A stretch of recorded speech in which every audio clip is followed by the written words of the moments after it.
நமது உறவு முறைகள் பற்றி மிகவும் சிந்திக்க வேண்டிய அருமையான பதிவு. அண்ணன், தம்பி, அக்கா, தங்கை, சின்ன அண்ணன், பெரிய அண்ணன், சின்ன அக்கா, பெரிய அக்கா, சித்தப்பா, பெரியப்பா, அத்தை, மாமா, மச்சான், மச்சினி, அண்ணி, கொழுந்தனார், நாத்தனார், தாய்மாமன், சித்தப்பா பையன், சித்தப்பா பொண்ணு, பெரியப்பா பையன், பெரியப்பா பொண்ணு, அத்தை பையன், அத்தை பொண்ணு, மாமன் பொண்ணு, மாமன் பையன். இது போன்ற வார்த்தைகள் எல்லாம் 2050க்கு மேல் யாருடைய காதிலும் விழாது. யாரும் கூப்பிடவும் மாட்டார்கள். அகராதியிலிருந்து கூட கொஞ்சம் கொஞ்சமாக அழிந்துவிடும். காரணம், ஒன்னே ஒன்னு, கண்ணே கண்ணு என்று ஒரே ஒரு குழந்தை மட்டும் போதும் என்று முடிவெடுக்க ஆரம்பித்ததுதான். அப்படி இருக்கும்போது இந்த உறவுகள் எல்லாம் எப்படி வரும்? பெண்கள் வயதுக்கு வந்ததும் சீர்வரிசை செய்யவோ, பந்தல் போடவோ, முதல் புடவை எடுத்து தரவோ எந்த தாய்மாமனும் இருக்கப் போவது இல்லை. திருமணத்தின் போது அரசாணைக்கால் நட எந்த அண்ணனும் இருக்கப் போவதில்லை. மாப்பிள்ளைக்கு மோதிரம் போட எந்த தம்பியும் இருக்கப் போவதில்லை.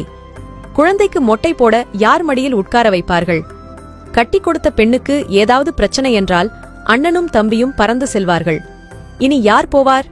ஒவ்வொரு பெண்ணும் சொந்த பந்தம் ஏதுமின்றி ஆறுதலுக்கு ஆளின்றி தவிக்கப் போகிறார்கள். ஒவ்வொரு ஆணும் தன் கஷ்ட நஷ்டங்களில் பங்கு கொள்ள அண்ணன் தம்பி யாருமின்றி அவதிப்படப் போகிறார்கள். அப்பா அம்மாவை தவிர எந்த உறவுகளும் இருக்கப் போவதில்லை. அந்த ஒரு குழந்தையும் வெளியூருக்கோ இல்லை தனி குடித்தனமோ சென்றுவிட்டால் ஒன்னே ஒன்னு, கண்ணே கண்ணு என்று வளர்த்தவர்கள் எல்லாம் வயதான காலத்தில் ஏனென்று கேட்க நாதியற்று முதியோர் இல்லத்திலோ அல்லது அந்த ஒரு குழந்தைக்காக கட்டிய வசதியான வீட்டிலோ அனாதையாக கிடந்து சாவார்கள்.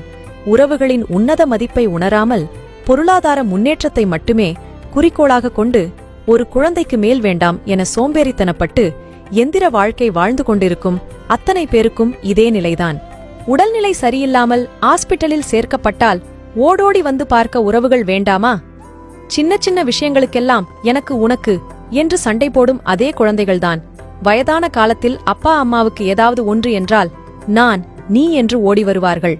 கணவன், குடும்பம், குழந்தை என்று உயிரை விட்ட பெண்கள் கூட பெற்றோருக்கு ஒன்று என்றால் அத்தனையும் தூக்கி எறிந்துவிட்டு முதலில் வந்து நிற்பார்கள். ஒரே ஒரு முறை உங்கள் கடைசி காலத்தை நினைத்து பாருங்கள். பணமில்லாத ஒருவனை அனாதை என்று யாரும் சொல்வதில்லை. ஆனால் உறவுகள் இல்லாத ஒருவன் எத்தனை கோடி வைத்திருந்தாலும் அனாதைதான் என்பதை மறந்துவிடக்கூடாது.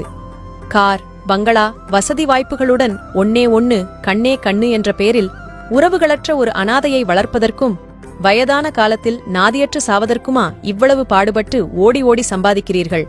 சிந்தியுங்கள் மக்களே.